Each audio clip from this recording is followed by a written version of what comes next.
नमस्कार दोस्तों, आप सभी का स्वागत है जयप्रिया स्टोरी में।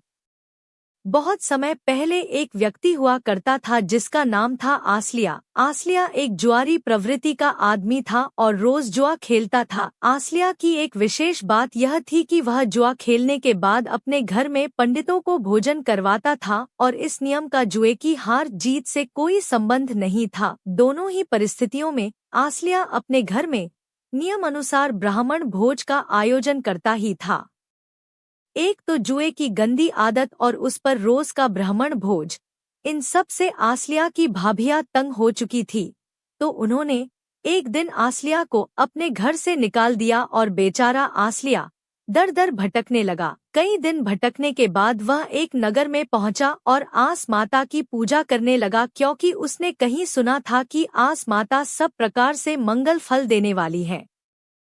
साथ ही साथ उसने नगर में बात फैला दी कि मैं बहुत बड़ा जुआरी हूँ और बहुत अच्छे से जुआ खेल सकता हूँ। यह खबर फैलते फैलते राजा के कानों तक भी पहुंची और उसने आसलिया को आजमाने के उद्देश्य से उसके साथ जुआ खेलना शुरू किया। लेकिन जुआ खेलते हुए राजा धीरे धीरे सब कुछ हार गया और अंत में अपना राजपाट भी हारकर आसलिया को नगर का राजा बना दिया। आसलिया अब नगर का राजा बनकर राज करने लगा और उधर उसके अपने घर में खाने के लाले पड़ गए। भोजन और काम की तलाश में उसके घर वाले भी उसी नगर में आ पहुंचे जहां आसलिया राज करता था। नगर की जनता से सुना कि एक जुआरी जुए में राजपाट जीतकर राजा बन गया है, तो घरवालों के मन में राजा से मिलने की इच्छा हुई और दरबार में पहुंच गए। आसलिया को देखकर उसके घर वाले बहुत ही लज्जित हुए और उससे माफी मांगने लगे। इस पर आसलिया ने कहा, मैं आप लोगों की किसी बात से आहत नहीं हूँ। आपकी करनी आपके साथ, मेरी करनी मेरे साथ। मुझे तो ये जो भी प्राप्त हुआ है वो आस माता की कृपा से ही प्राप्त हुआ है। आसलिया की बात सुनकर उसके परिवारजनों और अन्य लोगों ने भी आस माता का व्रत एवं पूजन किया और अपने कष्टों को दूर कर एक आराम का जीवन जीने लगे। हे आस माता, जैसा आसलिया को दिया वैसा ही सबको देना, हर कहने सुन हुंकारा भरने वाले को देना। आस माता का व्रत फाल्गुन शुक्ल पक्ष की एकम प्रतिपदा से लेकर अष्टमी तिथि तक कभी भी किया जा सकता है। आप अपनी सुविधा अनुसार कोई भी दिन चुनकर इस व्रत को कर सकते हैं। आस माता पूजा एवं व्रत विधि। सर्वप्रथम तो प्रातः काल उठकर दैनिक क्रियाकलापों से निवृत्त होकर स्नान करना चाहिए। स्नान करने के बाद उजले एवं स्वच्छ वस्त्र पहने। एक पटरी या चौकी पर पानी का कलश लोटा पानी भरकर रख लेवें।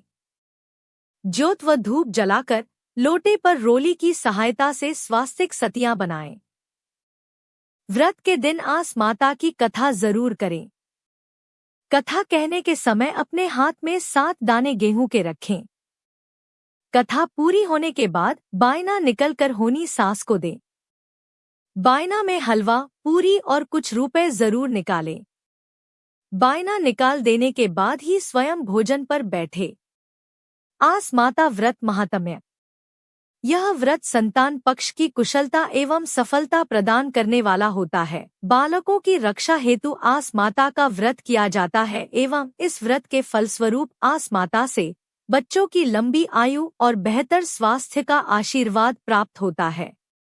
यह व्रत बहुत ही आसान है, परंतु दुर्लभ होने के कारण बहुत ही कम लोग इसके बारे में जानते हैं। आस माता का यह व्रत बहुत ही मंगलकारक और शुभ फल देने वाला माना जाता है।